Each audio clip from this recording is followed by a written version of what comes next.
Hola! Vacation to Bali starts from rupees 22,999 only. GT Holidays. Daily. Taste Daily. Taste the Daily.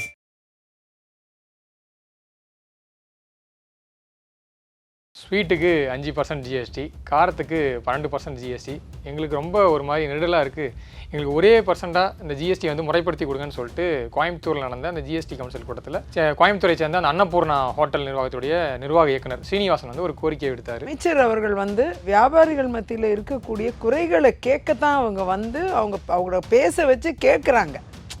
அதை நாம் வந்து முன்னிலைப்படுத்தணும்னு நான் நினைக்கிறேன். அந்த விஷயம் முன்னிலைப்படுறதுக்கு பதிலாக அது முன்னாடி உள்ள விஷயங்கள்லாம் இப்போ முன்னிலைப்படுது. நம்ம தமிழகத்தை சேர்ந்த ஒரு தொழிலதிபர் வந்து ஒரு கோரிக்கை விடுக்கிறாரு. அவர் பேசுறதுல வந்து ஒரு பாயிண்ட் இருக்குது, அதனால் அந்த வீடியோ வைரல் ஆகுது. இதற்கு வந்து இது என்ன மாதிரி அவர் விளக்கமே போய் திரும்பி கொடுத்துருக்க வேண்டிய அவசியம் இல்லை. என்னை பொறுத்த வரைக்கும் அவருக்கு அப்பாயின்மெண்ட்டே கேட்டிருக்க வேண்டாம். ஒரு நகைச்சுவையாகவும் பேசியிருக்கிறார். அதை போய் அது ஒரு ஒப்பீடுக்காக சிலதை சொல்லியிருக்காரு. இன்னைக்கு உங்க கட்சி எம்எல்ஏ வானதி சீனிவாசன் அவர் சில மறுப்பை கொடுக்க வேண்டிய கட்டாயம். ஒருவேளை உண்மையாவே அந்த கடைக்கு அவங்க போகலைன்னா நான் உங்க கடைக்கு நான் வந்தது இல்லைன்னு சொல்றதுனால என்ன இருக்கு? லண்டன்ல இருக்க உங்க மாநில தலைவர் அண்ணாமலை அவர்கள் வந்து அப்பாலஜி கேட்கிறாரு. இந்த மாதிரி அந்த தொழிலதிபர்கிட்ட வந்து எங்க கட்சியை சேர்ந்த நிர்வாகிகளே வந்து சிலர் தெரியாம அந்த ஒரு தனிப்பட்ட முறையில் நடந்த அந்த சந்திப்பை வந்து வீடியோவை வெளியிட்டாங்க. அவர் வந்து விளக்கம் அளிக்க வந்த வீடியோ வெளியில வந்திருக்க வேண்டாமே நினைக்கிறாரா இருக்கும். முன்னாள் தலைவர் ராகுல் காந்தி அவர் என்ன சொல்லியிருக்காருன்னா, இது ஆணவத்தின் உச்சகட்டம். இங்கே அம்பானி அதானி இவங்களுக்குலாம் ஒரு மாதிரியான சட்டம். இங்கே ஒரு தொழிலதிபர் வந்து ஒரு ஜிஎஸ்டி குறித்து ஒரு கேள்வி எழுப்பும்போது இந்த அளவுக்கு அடுத்த நாள் கூப்பிட்டு என்ன சொல்கிறது மிரட்டுறாங்க, இல்லைன்னா வந்து மன்னிப்பு கேட்குறாங்க. இது வந்து ஆணவத்தின் உச்சகட்டம்னு ஒரு கருத்தை தெரிவிச்சிருக்காரு. அதை பற்றி நீங்கள் என்ன நினைக்கிறீங்க? இல்லை, அவருமே தப்பாக புரிஞ்சுக்கிட்டாருன்னு தான் என்னோட பார்வை. ஐபிசி தமிழ் நேயர்களுக்கு வணக்கம். இன்று நம்முடன் நேர்காணலில் முன்னாள் சட்டமன்ற உறுப்பினரும் பாஜக உறுப்பினருமான விஜயதாரன் இணைந்திருக்கிறார். வணக்கம் மேம். நேயர்களுக்கு வணக்கம். ஸ்வீட்டுக்கு 5% ஜிஎஸ்டி, காரத்துக்கு 12% ஜிஎஸ்டி. எங்களுக்கு ரொம்ப ஒரு மாதிரி நெருடலாக இருக்குது. எங்களுக்கு ஒரே பர்சண்டாக இந்த ஜிஎஸ்டி வந்து முறைப்படுத்தி கொடுங்கன்னு சொல்லிட்டு கோயம்புத்தூரில் நடந்த அந்த ஜிஎஸ்டி கவுன்சில் கூட்டத்தில் கோயம்புத்தூரை சேர்ந்த அந்த அன்னபூர்ணா ஹோட்டல் நிர்வாகத்துடைய நிர்வாக இயக்குனர் சீனிவாசன் வந்து ஒரு கோரிக்கை விடுத்தார். அவர் கேஷுவலாக தான் பேசியிருக்காரு. ஃபைனான்ஸ் மினிஸ்டர்ட்டையும் பக்கத்துலேயே வந்து வானதி சீனிவாசன் எம்எல்ஏ இருந்தாங்க. அதன் பிறகு நடந்தது தான் வந்து இப்போது யாராலையுமே ஏற்றுக்கொள்ள முடியாது அப்படின்னு சொல்லிட்டு இருக்காங்க. என்னென்னா அவரை நேரில் அழைச்சி போய் அவர் வந்து மன்னிப்பு கேட்குற வீடியோ வந்து ஒன்று வெளியாகி பரபரப்பு ஏற்படுத்தியிருக்கு. வானதி சீனிவாசன் அதுக்கு ஒரு விளக்கமும் கொடுத்துருக்காங்க. அவராக தான் அப்பாயின்மெண்ட் கேட்டார், அவராக தான் வந்தாருன்ட்டு. ஆனால் இதுக்கு நடுவில் உங்கள் மாநில தலைவர் அண்ணாமலை அவர்கள் வந்து வருத்தம் தெரிவிச்சிருக்காரு மன்னிப்பு கேட்டு. இந்த வீடியோ வெளியானது எப்படின்னு தெரில, இதுக்காக நான் மன்னிப்பு கேட்டுக்கிறேன் அப்படின்னு சொல்லியிருக்காரு. சொல்லுங்கள் மேம், ஒரு பரபரப்பு ஏற்படுத்தியிருக்கு இந்த நிகழ்வு, எப்படி பார்க்குறீங்க? இல்லை வந்து அவர் அன்னபூர்ணா நிறுவனர் வந்து ஒரு பொதுவாக வியாபாரிகள்கிட்ட இருக்கிற ஒரு பிரச்சனையை தான் சொன்னார். அதை நாம் தவறாக நினைக்க வேண்டாம். ஆக்சுவலாக வந்து அமைச்சர் அவர்கள் வந்து வியாபாரிகள் மத்தியில் இருக்கக்கூடிய குறைகளை கேட்கத்தான் அவங்க வந்து அவங்கள பேச வச்சு கேட்குறாங்க. அதை நாம் வந்து முன்னிலைப்படுத்தணும்னு நான் நினைக்கிறேன். அந்த விஷயம் முன்னிலைப்படுறதுக்கு பதிலாக அது முன்னாடி உள்ள விஷயங்கள்லாம் இப்போ முன்னிலைப்படுது. எனக்கு அதுதான் வருத்தமாக இருக்குது. வியாபாரிகள் வந்து அவங்க பிரச்சனையை, ஜிஎஸ்டியில் இருக்கக்கூடிய பிரச்சனைகளை பேசுகிறதுக்கான ஒரு தளத்தை உருவாக்கி அவங்க அதை பேசுகிறாங்க. அதை உள்வாங்கிட்டு அதை வந்து அமைச்சர் அவர்கள் சரி செய்யணும்னு நினைக்கிறாங்க. வானதி அவர்களும் அதற்குண்டான ஒரு மீட்டிங்கை தான் ஆர்கனைஸ் பண்ணியிருக்காங்க. ஸோ அந்த மீட்டிங்கே ஆர்கனைஸ் பண்ணது, அதில் பேசப்பட்டது, அதனால் ஏற்படக்கூடிய வருங்காலத்தில் ஏற்படக்கூடிய நன்மைகள், அந்த ரிக்வெஸ்ட் அக்செப்ட் ஆகப்பட்டால் அதனால ஒரு நன்மை நடக்கும், நல்லது நடக்கலாம், ஏதாவது அந்த குறை தீரப்படும். இதை மாதிரி விஷயங்கள் முன்னிலைப்படுறதை தவிர்த்து சுற்றி நடக்கிற பல்வேறு அன்வான்ட் விஷயங்கள் வெளியில் வருது. இப்போ அதாவது அவர் போய் பார்க்க போகிறாரு, மீண்டும் வந்து அது ஒரு வைரலாகவும் அவர் ஏதோ சரி அது ஏதோ தப்பாக இருக்குன்னு பயந்துக்கிட்டு அவர் போய் ஒரு வைரலாகவும் போய் இது பண்றாரு. அவரே நான் ஃபர்ஸ்ட் ஒன்று கேட்டுக்கிறேன். அவர் வந்து அந்த மீட்டிங் இல்லை அவர் பயப்படுறது இல்லை, நான் அவரையும் பயப்படுறது சொல்ல, யாரையும் பயப்படுறது சொல்ல. நான் சொல்றது என்னன்னா, அவரே வந்து அது நம்ம இவ்வளோ வைரல் ஆயிடுச்சு அதனால ஏதாவது பிரச்சனை இருக்குமோன்னு நினைச்சுக்கிட்டு போய் அவர் விளக்கம் சொல்ல போனாரான்னு எனக்கு தெரியல. ஒரு கோரிக்கையா எடுத்தது வைரல் ஆயிடுச்சு, அதனால இது தப்பாயிருமோ நம்ம சிக்கலாயிருமோன்னு பயப்படுற அளவுக்கு தான் அவரு அப்படி அவர் நினைக்கவே கூடாது. அவரை பொறுத்த வரைக்கும் அவர் பொதுவாக இருக்கக்கூடிய வியாபாரிகள் பிரச்சனையை முன் வச்சிருக்கிறாரு. இதில் ஜாதி மத பேதமின்றி கட்சிக்கெல்லாம் அப்பாற்பட்டு எல்லாத்தையும் தாண்டி ஒரு பொது பிரச்சனையை அவர் பேசுறாரு. ஆனா தமிழ்நாட்டை பொறுத்த வரைக்கும் அதை வந்து ஒரு அரசியலாக்குறது தான் எனக்கு ஆச்சரியமா இருக்கு. தமிழ்நாட்டை பொறுத்த வரைக்கும் இதை எப்படி பாக்குறாங்கன்னா, தமிழ்நாட்டை சேர்ந்த ஒரு தொழிலதிபர் வந்து அவமதிக்கப்பட்டிருக்காரு.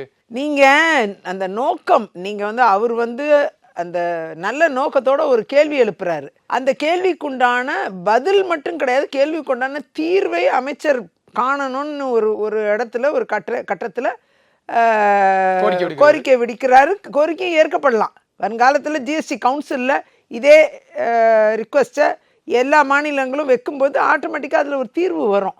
அதனால் அவர் முன்வைத்தது வந்து நல்லதுக்கு கூட நம்ம நினைக்கலாம் இல்லையா? ஆனால் அந்த ஒரு நல்ல விஷயம் வந்து அதன் பின்னர் வந்து அவர் போய் விளக்கம் அளிக்க போனோன்னு ஏன் போனார்னு எனக்கு தெரியல. அது தேவையே இல்லை. சொல்லப்போனால் அவரை போய் விளக்கம் அளிச்சிருக்கவே வேண்டாம். அது கொடுத்துருக்காரு. அதெல்லாம் தேவையே இல்லை. என்னை பொறுத்த வரைக்கும் அவர் ஏதோ அப்பாயின்மெண்ட் கேட்டிருக்காரு சந்திக்கணும்ன்ட்டு, மீண்டும் ஒரு அப்பாயின்மெண்ட் கேட்டதால சரி அந்த முன்னாடி இருந்த கோரிக்கை மேலே இன்னொரு அதுக்கு மேலே உள்ள சில எக்ஸ்ப்ளனேஷன் கொடுக்க விரும்புகிறாரு போல் இருக்குன்னு சொல்லிட்டு அவங்க சகோதரி வானதி அவர்களும் அமைச்சர் நிர்மலா அவர்களும் அந்த அப்பாயின்மெண்ட்டை கொடுத்துருப்பாங்க. நிச்சயமாக அவர் வந்து மேற்கொண்டுள்ளது சொல்ல வந்திருக்காங்க தான் நினைப்பாங்க சாதாரணமாக. அவர் வந்து வேறெல்லாம் எதுவும் பேசின மாதிரியும் தெரியல. அவர் ஏதோ விளக்கம் தான் சொல்லியிருக்கிறாரு. இன்னைக்கு வானதி சீனிவாசன் ஒரு ப்ரெஸ் மீட் கொடுத்துருக்காங்க. அதில் என்ன சொல்லியிருக்காங்கன்னா, நிர்மலா சீதாராமன் ஃபைனான்ஸ் மினிஸ்டர் என்ன அவர்கிட்ட மடியில் பதில் கேட்டாங்கன்னா, நீங்கள் மேடையிலேயே வச்சுக்கிட்டு உங்கள் தொகுதி பெண் எம்எல்ஏவை ஒரு பெண் எம்எல்ஏவென்றும் பாராமல் நீங்கள் வந்து என் கடைக்கு வந்து இதெல்லாம் சாப்பிட்ருக்காங்க அந்த அம்மா அப்படின்ட்டு எப்படி நீங்கள் ஓப்பனாக பேசலாம். அவரு அது கேஷுவலாக தான் பேசியிருக்காரு. அப்போ வந்து எம்எல்ஏவும் சிரிக்கிறாங்க, ஃபைனான்ஸ் மினிஸ்டர் அதெல்லாம் ஒரு நகைச்சுவையாக தான். ஆனால் இன்னைக்கு ப்ரெஸ் மீட்டில் சீரியஸாக பேசுகிறாங்க. நான் வந்து அவர் கடைக்கே போனதில்லை, அவர் சொல்கிற அந்த ஜிலேபிலாம் நான் சாப்பிட்டதில்லைன்னு சொல்லிட்டு அந்த அளவுக்கு ஒரு எக்ஸ்ப்ளனேஷன் கொடுக்குற அளவுக்கு இந்த விஷயத்தை வந்து தீவிரமாக ஆமாம் தீவிரமாக அது அந்த அளவுக்கு அது வந்து ஒரு வைரலாக போய் உள்ள பிரச்சனை. இது ஒரு சோஷியல் மீடியா பிரச்சனையே இல்லைன்னா அண்ட் மீடியாவில் இது ஒரு வைரலாகவும் அது ஒரு தப்பான புரிதலை ஏற்படுத்திச்சோன்னு நினச்சி எல்லாரும் பேசுகிறாங்க. என்னை பொறுத்த வரைக்கும் ஒரு நல்ல வியாபாரிகள் தரப்பில் ஒரு நல்ல கோரிக்கையை வச்சுருக்காங்க. மாநிலங்கள் எல்லாம் சேர்ந்து ஜிஎஸ்டி கவுன்சிலில் அந்த கோரிக்கையை வைக்கும்போது ஒருவேளை அதில் தீர்வு காணப்படலாம். அதுவும் இருக்குது. ஸ்டேட்ஸ் ஆனால் கோரிக்கை வைக்கணும். வியாபாரிகள் வச்சது சேர்ந்து அந்தந்த மாநிலத்திலேருந்து ரெப்ரசன்ட் பண்ணுற மினிஸ்டர்ஸும் ஓரளவுக்கு அந்த கோரிக்கைகளை முன்வைக்கணும். தேசியத்திலேருந்தும் அவங்களே கூட இந்த கவுன்சிலில் இந்த கோரிக்கையை ஏற்றுக்கொள்ளலாம். ஸோ இதனால ஒரு நல்லது நடக்க வாய்ப்பு இருக்குது. ஆனால் அதே நேரம் இதெல்லாம் ரொம்ப சென்சிட்டிவாக அடுத்தடுத்து போகக்கூடிய சூழ்நிலை வந்து ஏற்பட்டது தான் வருத்தம் அளிக்குது என்னை பொறுத்த வரைக்கும். அவர் வந்து கேஷுவலாக தான் பேசியிருக்காரு. வீடியோ வந்து வைரல் ஆயிடுச்சு, அதனால தான் அவர் போய் சந்திச்சிருக்காரு. ஏன் வைரல் ஆச்சு? இந்த மாதிரி ஒரு ஜிஎஸ்டியில் வந்து இந்த மாதிரி குறைபாடுலாம் இருக்குது, இதை நிவர்த்தி செய்யணும் ஒருத்தர் வந்து தப்பு கிடையாது. அதெல்லாம் தப்பு இல்லை. அந்த கோரிக்கையெல்லாம் வைக்கிறது தப்பு கிடையாது. எல்லாருக்கும் கோரிக்கை வைக்கிறதுக்கான தளத்தை தான் அமைச்சர் அவர்கள் ஏற்படுத்தி கொடுத்தாங்க இன்னைக்கு. அது ஒரு நல்ல விஷயம்தான். ஆனால் அதுக்கு அடுத்தடுத்து நடக்கிற சம்பவங்கள் தான் மெயினான சப்ஜெக்ட், மெயின் பிக்சர் காலி ஆயிடுச்சு. என்னமோ அதுக்கு அடிஷ்னலாக உள்ள மற்ற விஷயங்கள் பிரதானப்படுற மாதிரி இருக்குது. என்னை பொறுத்த வரைக்கும் அந்த மெயின் கோரிக்கையில் தீர்வு காணப்பட்டால் அந்த நிறுவனர் முன்வைத்த அந்த கோரிக்கை வந்து தீர்வு காணப்பட்டால் நிறைய பேருக்கு நிறைய அதனால நன்மை நடக்க வாய்ப்பு இருக்கலாம். அந்த மெயின் சப்ஜெக்ட் மாறி போச்சு, வேற விஷயங்கள் தான் பேசப்படுது. வேற விஷயங்கள் என்ன மெயின் சப்ஜெக்ட் மாறி போச்சுன்னா என்ன மெயின் விஷயங்கள் மாறிடுச்சு? நம்ம தமிழகத்தை சேர்ந்த ஒரு தொழிலதிபர் வந்து ஒரு கோரிக்கை விடுக்கிறாரு, அவர் பேசுறதுல வந்து ஒரு பாயிண்ட் இருக்கு, அதனால அந்த வீடியோ வைரல் ஆகுது. இதற்கு வந்து இது என்ன மாதிரி அவர் விளக்கமே போய் திரும்பி கொடுத்துருக்க வேண்டிய அவசியம் இல்லை. என்னை பொறுத்த வரைக்கும் அவருக்கு அப்பாயின்மெண்ட்டே கேட்டிருக்க வேண்டாம், மீண்டும் போய் விளக்கமே கொடுத்துருக்க. அதன் பிறகு எனக்கு அதுதான் ஆச்சரியமா இருக்கு. ஏன் திருப்பி அப்பாயின்மெண்ட் கேட்டு அவர் ஒரு விளக்கம் கொடுக்கறதுக்கு அவர் போனாருன்னு எனக்கு தெரியல. நினைச்சுக்கலாம் மேம். ஃபைனான்ஸ் மினிஸ்டரோட இது வந்து ஒரு ஈகோ பிரச்சனை மாதிரி ஆயிடுச்சு. ஈகோ எப்படி இருக்க முடியுங்களா? ஒரு மீட்டிங்ல ஃபைனான்ஸ் மினிஸ்டர் எடுத்து ஒருத்தர் கோரிக்கை வைக்கிறாரு, அந்த கேள்வி வந்து ஒரு பாயிண்ட் இருக்கு, வைரல் ஆகுது, இது வந்து உடனே வந்து ட்ரெண்ட் ஆகுது. அதனால வந்து ஃபைனான்ஸ் மினிஸ்டரோட அந்த புகழுக்கும் பேருக்கும் வந்து எப்படி நம்ம தமிழ்நாட்டில் வந்து ஒருத்தர் இந்த மாதிரி நம்மளை எதிர்த்து ஒரு கேள்வி கேட்டாரு, இது ஒரு பாயிண்ட்னு சொல்லிட்டு வைரல் பண்றாங்க. ஸோ அதனால நம்மளுக்கு ஏதாச்சும் நடந்துருமோன்னு சொல்லிட்டு தொழிலதிபர் ஒருவேளை பயந்து போய் தொழிலதிபர் அதுக்கெல்லாம் பயப்படவே கூடாது. என்னை பொறுத்த வரைக்கும் அவர் ஒரு நேர்முகமான ஒரு கேள்வியை முன் வச்சிருக்கிறாரு, ஒரு தீர்வு கிடைக்கணும்னு நினைச்சு பேசுறாரு. அதெல்லாம் தவறா பேசல. ஆனா அதே நேரம் அவர் வந்து ஒரு நகைச்சுவையாகவும் பேசியிருக்கிறாரு. அதை போய் அது ஒரு ஒப்பீடுக்காக சிலதை சொல்லியிருக்காரு. இன்னைக்கு உங்க கட்சி எம்எல்ஏ வானதி சீனிவாசன் அவர்கள் அவர் சில மறுப்பை கொடுக்க வேண்டிய கட்டாயம், ஒருவேளை உண்மையாவே அந்த கடைக்கு அவங்க போகலைன்னா நான் உங்க கடைக்கு நான் வந்தது இல்லைன்னு சொல்றதுனால என்ன இருக்கு? உண்மையை தானே சொல்றாங்க, அதுல என்ன தப்பு இருக்கு? அதுலதான் அவர் தப்பா சொல்லியே, இந்த மாதிரி எங்க தொகுதி சேர்ந்த எம்எல்ஏமா அவங்களே கடைக்கு வராங்க, சாப்பிட்றாங்க, சாப்பிட்டுட்டு சில டைம் சண்டைலாம் பிடிக்கிறாங்கன்னு சொல்லிட்டு அவர் ஒரு மாதிரி என்ன சொல்றது அந்த ஒப்பீடுக்காக சொல்றாரு, ஒரு ஒப்பீடுக்காக சொல்றாரு. ஆனா வானதி அவர்கள் உண்மையாவே அந்த கடைக்கு போகலைங்கிற உண்மையை எல்லாரும் வந்து போனாங்கன்னு சொல்லி விமர்சனங்கள் ரொம்ப மோசமா வருது. நீங்க இந்த வீடியோ வைரல் ஆகும்போது ஆட்டோமேட்டிக்கா அவங்க பத்தின விமர்சனம், அவங்க கடைக்கு போறது, அவங்க உணவு சாப்பிட்றது, அதை பத்தின தவறான ரொம்ப மோசமான விமர்சனங்கள் வரும்பொழுது அந்த கடைக்கு நான் போனதும் இல்லை, அங்கே எதுவும் நான் சாப்பிட்டதும் இல்லைன்னு அவங்க உண்மையை சொல்கிறதுனால அவங்களுக்கு அந்த உரிமை இருக்கு இல்லையா, சொல்லலாம் இல்லையா? அது விமர்சனங்கள் வரும்போது சிலர் ரொம்ப மோசமான விமர்சனங்களை முன்வைக்கிறாங்க, அது தரக்குறைவான விமர்சனங்களாக கூட இருக்குது. நீங்கள் அது கொஞ்சம் நான் கூட பார்த்த அந்த விமர்சனங்கள் ரொம்ப தரக்குறைவான சில விமர்சனங்கள் வரும்பொழுது நேச்சுரலாக அவங்க எக்ஸ்பிளைன் பண்ண வேண்டிய கட்டாயம் இருக்குல்ல.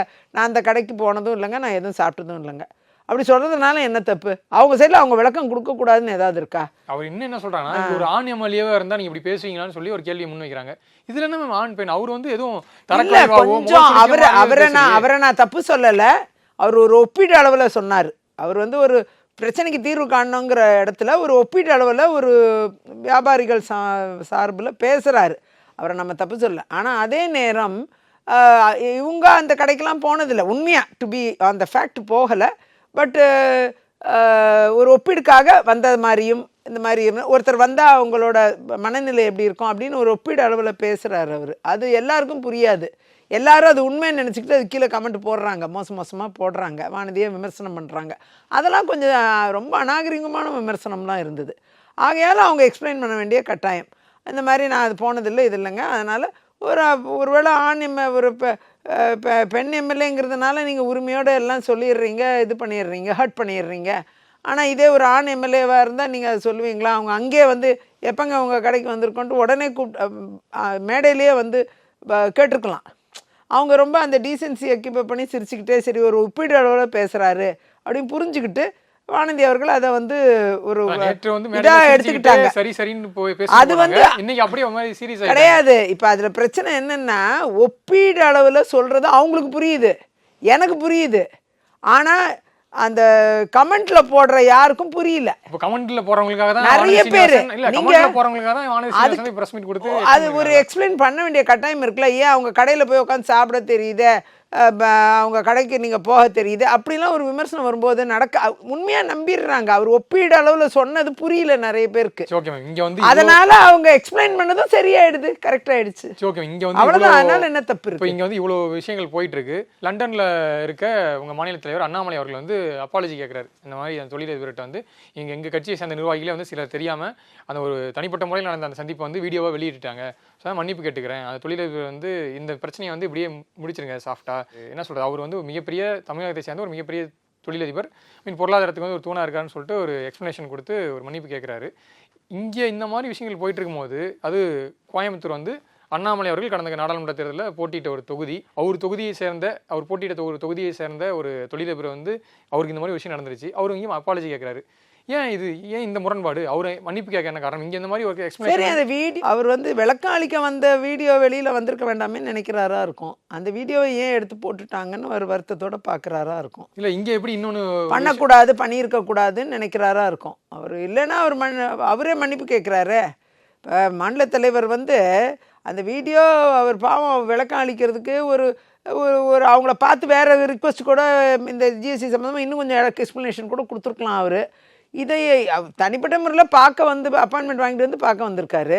அந்த வீடியோவை எடுத்து போடும்போது அது தான் கட்சிக்காரங்க நம்ம இப்போ பண்ணிட்டாங்களோன்னு அவர் நினைக்கிறாரு. பிஜேபி ஆட்களே அதை பகிர்ந்துருப்பாங்க அப்படின்னு நினச்சி தான் அவர் மன்னிப்பு கேட்டிருக்காரு. அது போட்டிருக்கக்கூடாது, அது தவறு நடந்துருச்சு அது அப்படின்ட்டு அவருக்கு உண்மையை சொல்கிறாரு. யாருமே உண்மையை சொன்னால் நம்ம வரவேற்கணும். அது அவர் திரு அண்ணாமலையாக இருந்தால் கூட நம்ம அதை உணர்வோடு பார்க்கணும். சரி அது தவறாக எடுத்து போட்டோம், அவர் தனிப்பட்ட முறையில் பார்க்க வந்திருக்காரு, அந்த சந்திப்பை எடுத்து போடணும்னு அவசியம் இல்லை. எதுக்கு போடணும்? அதை வந்து போட்டு வைரல் ஆக்குறது மறுபடியும் தவறாக இருக்கு இல்லையா? அதுலேயும் வந்து பிஜேபி நபர்கள் செஞ்சுருந்தாங்கன்னா அவங்களையும் கண்டிக்கத்தக்க வகையில் தான் அவர் பேசிட்டு அதை அவர் வந்து தவறு நடந்து தான் மன்னிக்கணும்னு சொல்லியிருக்கிறாரு. ஸோ இது எல்லாமே எப்படியாவது இந்த மாநில இஷ்யூ தலைவர் வந்து இல்ல, ஒரு இப்ப மாநில தலைவர் டீசென்ட் லெவல்ல இருக்கணும்னு நினைக்கிறாங்க. ஒருவேளை மாநில தலைவர் இங்க சென்னையில தமிழ்நாட்டில் இருந்திருந்தாருன்னா இந்த மாதிரி ஒரு பிரச்சனை நடந்திருக்காது. இப்போ அவர் வந்து லண்டன்ல இருக்காரு. ஸோ அதனால வந்து இங்க அவரை மீறி சில செயல்கள் வந்து நடந்துட்டு இருக்கு. அதனால அவர் வந்து இந்த மாதிரி வந்து அப்படிலாம் இல்லை. நீங்க எல்லா மீட்டிங்லயும் மாநில தலைவர் வரப்போறது இல்லைல்ல. அவர் வந்து இப்போ எங்க இருந்தாலும் அவருடைய செயல்பாடு மாநில தலைவருங்கிற செயல்பாடு அவருடைய கடமைன்னு ஒன்று இருக்கு. ஸோ கட்சி சார்பாக நடந்தது ஏதாவது தவறு நடந்திருந்தால் அதுக்குள்ள விளக்கங்களை கொடுக்குற இடத்துல இன்றைக்கும் அவர் இருக்கார். நம்ம அதை தான் நம்ம மாநில தலைவராக இருக்கிற ஒரு விளக்கம் கொடுக்குற இடத்துல இருக்கிறாரு. அதனால தான் அவருக்கு அது ஒரு விளக்கத்தை கொடுத்துருக்குறாரு. அதை நம்ம அப்ரிஷியேட் பண்ணணும். சொல்லப்போனால் எங்கே இருந்தாலும் பண்ணுறாரு, அதுதானே நம்ம அப்ரிஷியேட் பண்ணணும். விஷயங்கள் தெரிந்த உடனே அதுக்கு ஒரு பதில் கொடுக்குறாரு இல்லையா? இல்லை, உங்களுடைய முன்னாள் தலைவர் ராகுல் காந்தி அவர் என்ன சொல்லியிருக்காருன்னா, இது ஆணவத்தின் உச்சகட்டம். உங்கள் அம்பானி அதானி இவங்களுக்குலாம் ஒரு மாதிரியான சட்டம். இங்கே ஒரு தொழிலதிபர் வந்து ஒரு ஜிஎஸ்டி குறித்து ஒரு கேள்வி எழுப்பும்போது இந்த அளவுக்கு அடுத்த நாள் கூப்பிட்டு என்ன சொல்கிறது மிரட்டுறாங்க, இல்லைன்னா வந்து மன்னிப்பு கேட்குறாங்க. இது வந்து ஆணவத்தின் உச்சக்கட்டம்னு ஒரு கருத்தை தெரிவிச்சிருக்காரு. அதை பற்றி நீங்கள் என்ன நினைக்கிறீங்க? இல்லை, அவருமே தப்பாக புரிஞ்சுக்கிட்டாருன்னு தான் என்னோட பார்வை. அவர் வந்து அந்த 2 வீடியோவையும் ஒழுங்காக கவனிக்கணும். அவருக்கு லாங்குவேஜ் ஒரு இஷ்யூவாக இருக்கும். யாராவது தமிழ் பேசுகிறவங்க தெளிவாக அதுக்கு அவர் கேட்கணும்னு நான் நினைக்கிறேன். எனக்கு தமிழ் தெரியும். அப்போ அந்த வீடியோ ஜென்ரலாக பார்க்குறேன். இது ஒரு மீட்டிங்கில் வந்து கேஷுவலாக ஒரு தொழிலதிபர் பேசுறாரு. அவரையும் நம்ம குறை சொல்ல முடியாது. அடுத்த நாள் அவர் இன்னொன்று எக்ஸ்பிளைன் பண்ண போறாரு. எந்த கட்சியும் சாராதவன் கிடையாது, என்ன மன்னிச்சிருங்கன்னு சொல்லிட்டு எந்திரிச்சு அந்த மன்னிப்பு கேட்குற மாதிரி ஒரு வீடியோ ரிலீஸ் ஆயிருக்கு. ஸோ இதை பார்க்குற தமிழ் புரிஞ்சவங்களுக்கே என்னன்னு புரியும் போது அப்பயே ராகுல் காந்திக்கு என்ன எல்லாத்துக்குமே புரியும் மேம், இதுக்கு என்ன லாங்குவேஜ் பேரியர்னு ஒன்று இருக்குது. இல்லை, அது வந்து அவர் ஒரு விளக்கம் அளிக்க போயிருக்காரு. அந்த வீடியோ வெளியாயிருக்கு. அதை பற்றி நிச்சயமாக எதிர்கட்சியில் இருக்கிறவங்க அதை ஸ்கோர் பண்ண தானே பார்ப்பாங்க. நிறைய பேர் சொல்கிறாங்க 2026 கோயம்புத்தூரில் பிஜேபி கொஞ்சம் செல்வாக்கு மிகுந்த கட்சியாக இருக்குது. ஆனால் இப்போ இந்த மாதிரி விஷயங்கள் நடக்கும்போது 2026 கண்டிப்பாக பிஜேபி கோயம்புத்தூர்ல வாஷ் அவுட் ஆகும். முன்னாள் அமைச்சர் ஜெயக்குமார், அதிமுக அமைச்சர், முன்னாள் அமைச்சர், 100 ஆண்டுகள் ஆனாலும் கோயம்புத்தூர்ல பிஜேபியால ஒண்ணுமே பண்ண முடியாது. இப்பத்துக்கு எல்லாருமே பிஜேபிக்கு அதிமுக திமுக எல்லாமே எதிர்கட்சியா தான் இருக்கு. பிஜேபி எல்லா கட்சிக்கும் எதிர்கட்சியா தான் இருக்கு. அதனால இந்த விமர்சனங்கள் வந்தபடி தான் இருக்கும். நாம இது பெருசுப்படுத்த வேண்டிய அவசியம் இல்லை. நான் நினைக்கிறேன் வந்து தமிழ்நாட்டில் வந்து செய்தியாளர் சந்திக்கும் போது மட்டும் ஏதாச்சும் காரசாரமாக இங்கே செய்தியாளர்கள் கொஷின் முன்வைக்கு தான் செய்கிறாங்க. அப்போ மட்டும் ஒரு மாதிரி என்ன சொல்கிறது, ஒரு மாதிரி கோவமாவோ இல்லை வந்து ஒரு மாதிரி ஸ்ட்ரிக்டாகவே இருக்காங்களே. ஆனால் பட் நார்த் இந்தியாவில் ப்ரெஸ் மீட்லாம் கொடுக்கும்போது ஒரு சிரித்த முகமாக இருக்காங்க. இதுவுமே வந்து இங்கேயும் நம்ம சிரித்தமாக இருக்க சொல்லி ரிக்வஸ்ட் பண்ணுவோம். வேணா நீங்கள் கவலைப்படாதீங்க, அவங்க சிரித்தமாக இருக்க முயற்சி பண்ணுறாங்க, அதில் ஒன்றும் மாற்று கருத்து இல்லை. ஆனால் அதே நேரம் ரொம்ப இரிட்டேட்டிங்காக சில கேள்விகள் கேட்கும்போது கஷ்டப்படுவாங்க. அதனால நிச்சயமாக வந்து அவங்க ஒருவேளை தமிழ்நாட்டில் வந்து நார்மலாக பிஜேபி டிஸ்கஸ் பண்ணும்போது ஒரு தேசியத்தை ஆடுறதுனால ஒரு டார்கெட்டட் ஃபீலிங் இருக்கும். அது நான் காங்கிரஸ் ஆட்சியில் இருந்தப்போ கூட நிறைய நேரம் நான் ஸ்போக்ஸ் பர்சனாக இருந்தப்போ இந்த மாதிரி விஷயங்கள் ஃபேஸ் பண்ணியிருக்கேன். அப்போ நேச்சுரலாக வந்து ஒரு ஆளுங்கட்சியாக இருக்கும் பொழுது தமிழ்நாட்டில் கேள்விகள் கொஞ்சம் ஸ்ட்ராங்காக தான் இருக்கும். இங்கே நம்ம தமிழ் பூமி வேறு மாதிரி பூமி தான். இங்கே அந்த கேள்விகள் இருக்க தான் செய்யும். ஆனால் ஒன்று நம்ம ஆன்சர் பண்ணுறது கரெக்டான லெஜிட்டிமேட் ஆன்சர் நம்ம கையில் இருக்குன்னா நம்ம கரெக்டாக ஆன்சர் பண்ணும்போது நிச்சயமாக அதையும் கேரி பண்ண தான் செய்வாங்க. என்னை பொறுத்த வரைக்கும் அதில் ஒரு பெரிய சிரமம் இருக்கதா தெரியல. அவங்களும் கரெக்டாக ஆன்சர் பண்ணுறாங்க. கொஞ்சம் வேகமாக பேச அதை வச்சு நீங்கள் நம்ம எந்த முடிவுக்கும் வரக்கூடாது. ஆனால் பதில் வருதா இல்லையா, பதில் கிடைக்குது இல்லையா, அதை தான் நம்ம பெருசாக பார்க்கணும். இன்னொன்று என்ன சொல்கிறாங்கன்னா, மாநில தலைவர் அண்ணாமலை வந்து இல்லை இங்கே. ஸோ வந்து இந்த இடைவெளியை பயன்படுத்தி வானதி சீனிவாசன் வந்து அடுத்து அந்த தலைவர் பதவிக்கு வந்து வர முயற்சி பண்ணிட்டு இருக்காங்க. அதை தடுக்கிறதுக்கு தான் வந்து அண்ணாமலை உடனே வந்து அந்த மன்னிப்பு கேட்டு ஒரு ட்வீட் போட்டது எல்லாமே இதற்காக தான் சொல்லிட்டு ஒரு தகவல் உள்ளா வருது. இல்லை, என்ன பண்ணாலும் அது பின்னணியில் ஒரு ஸ்டோரி திரைக்கதை வசனத்தை ரெடி பண்ணால் என்ன தான் செய்ய முடியும்? இது நடந்துகிட்டே தான் இருக்கும். நீங்கள் என்ன செஞ்சாலும் அதுக்கு ஒரு பேக்ரவுண்டை ரெடி பண்ணுறதுக்கு இன்றைக்கி எல்லோரும் ரெடியாக இருக்காங்க. மீடியா ரெடியாக இருக்குது, சோஷியல் மீடியா ரெடியாக இருக்குது. அதுக்கு சுற்றி டீம் மாதிரிலாம் ஆப்ரேட் பண்ணுறாங்க, என்னென்னமோ நடக்குது. ஆகையால் இப்போ இந்த விஷயங்கள் வந்து என்ன கிடைக்குதுன்னு சொல்லி அப்படியே சுறுசுறுப்பாக இருக்குது மீடியாவும் சோஷியல் மீடியாவும். ஏன் நாம் இதை ஒரு பெருசுப்படுத்த வேண்டிய அவசியம் இல்லைன்னு நான் நினைக்கிறேன். எல்லாமே இதெல்லாம் it's part of the deal. 1 or 2 days இது பெரிய டிஸ்கஷனாக இருக்கும். அப்புறம் நார்மல் ரொட்டீனுக்கு போயிடும். இது ஒரு பெருசாக நம்ம நினைக்க வேண்டிய அவசியம் இல்லை. என்னை பொறுத்த வரைக்கும் அந்த நிறுவனர் வைத்த கோரிக்கையில் ஒரு தீர்வு கிடைக்கணுங்கிறது நான் நினைக்கிறேன். நான் வந்து அந்த விஷயத்தில் தான் கான்சென்ட்ரேட் பண்ணுறேன். ஆகையால் நாம் மற்ற விஷயங்களெல்லாம் புறந்தள்ளிட்டு நாம் வந்து we will aim at something good that will happen to the இவங்க வணிகர் சமூகம் மற்றும் கிடையாது, சாமானிய மக்களுக்கும் அந்த பலன் போய் சேரும். அதனால் ஜிஎஸ்டி கவுன்சிலில் இதுக்கு ஒரு தீர்வு கிடைச்சா நமக்கு சந்தோஷம்தான். ஓகே, இந்த நாளே இப்போ சென்னை என்ன சொல்றது, கோவையை சேர்ந்த ஒரு தொழிலதிபர்கிட்ட போயிட்டு இந்த மாதிரி விஷயங்கள், அதை தொடர்ந்து நீங்கள் சொன்ன மாதிரி நிறைய சமூகங்கள் நடந்துருச்சு. இது பிஜேபிக்கு 2026 சட்டமன்ற தேர்தலையும் சரி, இப்போ அடுத்து உள்ளாட்சி தேர்தலாம் வருதுன்றாங்க, ஒரு இம்பாக்ட் ஏற்படுத்துன்னு நினைக்கிறீங்களா? ஏன்னா இந்த மாதிரி விஷயங்கள் அடுத்தடுத்து பரபரப்பாக நடந்து முடிஞ்சிருச்சு. ஒரு ஸ்டேட் பிரசிடென்ட்டே இதுக்காக வந்து மன்னிப்பு கேட்குறாரு. இது இம்பாக்ட் ஏற்படுத்துன்னு நினைக்கிறீங்களா? இல்லை, இன்னும் நிறைய ஜிஎஸ்டி முரண்பாடுகள் நிறைய தொழிலதிபர்கள்கிட்ட வந்து இருக்கு. அதை கோரிக்கையாக தான் அதோட ஒரு குரலாக தான் வந்து இவர் ஒழிச்சிருக்காரு. இந்த மாதிரி ஒரு விஷயமும் பேசப்பட்டு தான் தீர்வு காணப்படும். அந்தந்த மாநிலங்களில் அந்த கோரிக்கை எழணும். ஏன்னா மாநில முதல்வர்கள் தான் ஜிஎஸ்டி கவுன்சிலில் மெயினான பார்ட்னர்ஸ். அவங்க தான் மெயினான பார்ட்னர்ஸ், எல்லா முதல்வர்களும். அவங்கெல்லாம் முடிவு பண்ணி இந்த மாதிரி டிஸ்பாரிட்டி, ஏன்னா இதில் பாதி தான் ஜிஎஸ்டி, சென்ட்ரல் ஜிஎஸ்டி, ஸ்டேட் ஜிஎஸ்டின்னு ரெண்டாக பிரியுது. அதனால் ஸ்டேட் சீஃப் மினிஸ்டர்ஸ்க்கு பெரிய ரோல் இருக்குது. ஆகையால் அவங்களும் வந்து இந்த ஸ்டேட் ஜிஎஸ்டிலையும் காம்ப்ரமைஸ் பண்ணிக்கணும் குறைக்கிறதுக்கு. அதே மாதிரி சென்ட்ரல் ஜிஎஸ்டியும் முன் வரணும். ஸோ ஆகையால் இது ஸ்டேட்டும் சென்ட்ரும் சேர்ந்து ஜிஎஸ்டி கவுன்சிலில் எடுக்க வேண்டிய முடிவு. இது ஒருத்தரோட முடிவு கிடையாது. ஆகையால் என்னை பொறுத்த வரைக்கும் இது எல்லாமே இப்போது இன்னும் 1.5 ஆண்டு காலம் இருக்குது எலெக்ஷனுக்கு. இந்த விஷயங்கள் தீர்வு காணப்பட்டு நிறைய விஷயங்களில் இம்ப்ரூவ்மெண்ட் இருந்துச்சுன்னு வைங்க, நேச்சுரலாக வந்து அது பிரதானப்படும் இல்லையா, நல்லது நடக்கிற விஷயங்களும் பிரதானப்படும். இதெல்லாம் மறைஞ்சு போயிடும் ஆட்டோமேட்டிக்காக. ஸோ கண்டிப்பாக வந்து இந்த விஷயங்கள் வந்து அவர் வச்ச கோரிக்கையும் நியாயமானதா, அதே மாதிரி அவர் அடுத்த நாள் போயிட்டு இந்த மாதிரி அப்பாலஜி கேட்டுக்க வேண்டிய அவசியம் இல்லைன்னா விளக்கம் தான் கொடுத்த மாதிரி தெரியுது. எனக்கு தெரிஞ்ச அவர் அப்பாலஜி, அந்த வீடியோ பார்த்தீங்கன்னா அவர் நான் கிளம்புறேன்னு ஏஞ்சி நின்று கும்பிட்டு கிளம்புறாரு. அதை தான் நம்ம பார்க்கணும். நீங்கள் இதுக்கு ஒரு புது எக்ஸ்பிளேஷன் கொடுத்துருக்கீங்க. ஆமாம், அப்படி தான் அதை பார்க்கணும். ஓகே மேம், நேரம் ஒதுக்கி இந்த விஷயத்தை பற்றி நிறைய தகவல் எங்கிட்ட பகிர்ந்துட்டீங்க. உங்கள் நேரத்துக்கு நன்றி மேம். நன்றி. Hola! Vacation to Bali starts from rupees 22,999 only. GT Holidays. Taste the Daily. Taste the Daily.